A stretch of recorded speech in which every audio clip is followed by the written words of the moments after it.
Transcription number 239 at the rate 90 word per minute. Get ready? Start.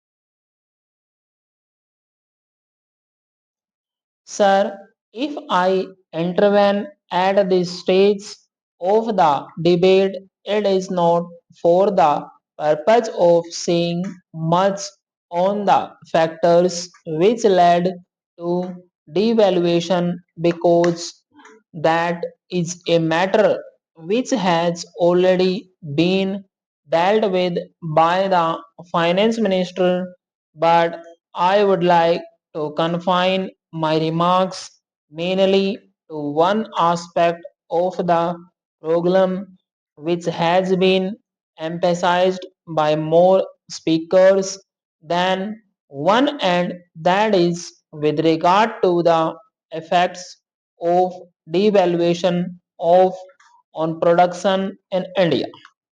It was some comfort to find that in some matters at least we had support from strange quarters. I mean, my honorable friends, the previous speakers, who very ably justified the large imports of capital goods which have come to this country in the course of the last year. So far as the effect of devaluation on production is concerned, let us remember that it is not devaluation alone but two other important factors that have come to play during the last few months. One is our decision to restrict imports, which was announced almost a few days before the announcement of devaluation, which had a resilient effect on the prices of commodities in India, especially on those commodities which were being imported in large bulks during the last 1 year. Secondly, the rise in the cost of production of essential commodities in this country, for which reason, unfortunately, we have not been able to check the rise in the cost of living. Over and above these, devaluation has come. Now, sir, the question which has been asked by many speakers is what steps government proposes to take for the purpose of controlling rise in prices in India and for the purpose of increasing production. For after all, let us not forget that if we want to import less and export more, we will have to produce more in India.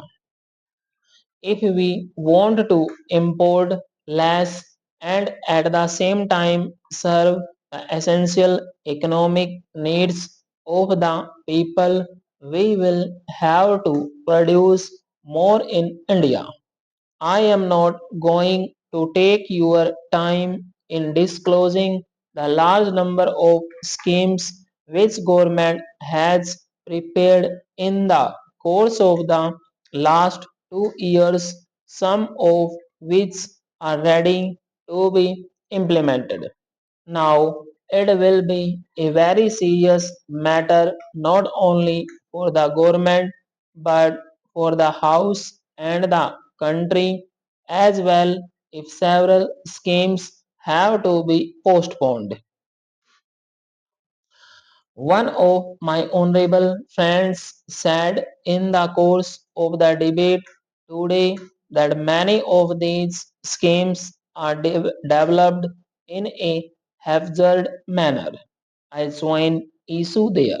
We have heard a lot about the need for greater coordination I am aware that there is room for greater coordination not only amongst the different ministries but also between the center and the states, and if I may say so, between the government and the members of this house, and if I may add a little further, between the government and the people of this country.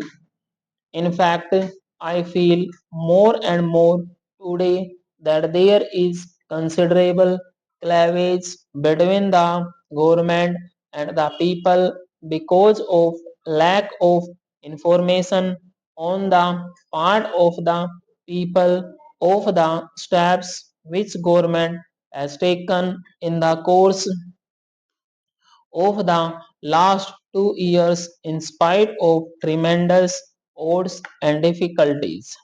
Here, if I may say, in all humility, it's a responsibility which members of this house, particularly those belonging to the great Congress organization, have to take upon themselves.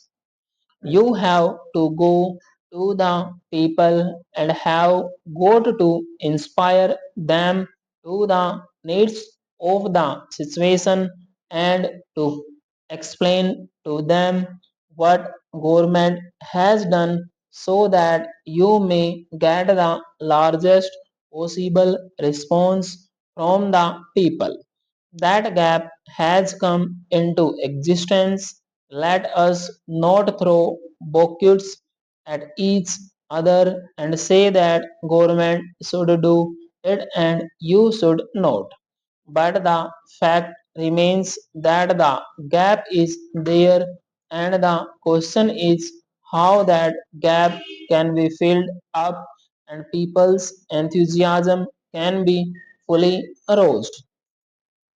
So far as government's schemes are concerned, I might very briefly allude to one or not schemes so that the House will be able to realize how their non-implementation may adversely affect the economic conditions of the country. The House is aware that we have entered into a contract with a well-known Swiss firm for the manufacture of machine tools. It is a big scheme which will cost India nearly rupees 150 to 280 crores. We are importing today about rupees 80 crores worth machine tools. The Prime Minister pointed out yesterday and quite rightly that this is one of the basic industries which must develop in this country if we are going to progress industrially. How far that scheme will be affected now is more than what I can say because we have to settle the question of priorities and decide which are the schemes with which we will go ahead. The same principle applies with regard to the production of steel. After considerable efforts, we have completed the laborers. Stop.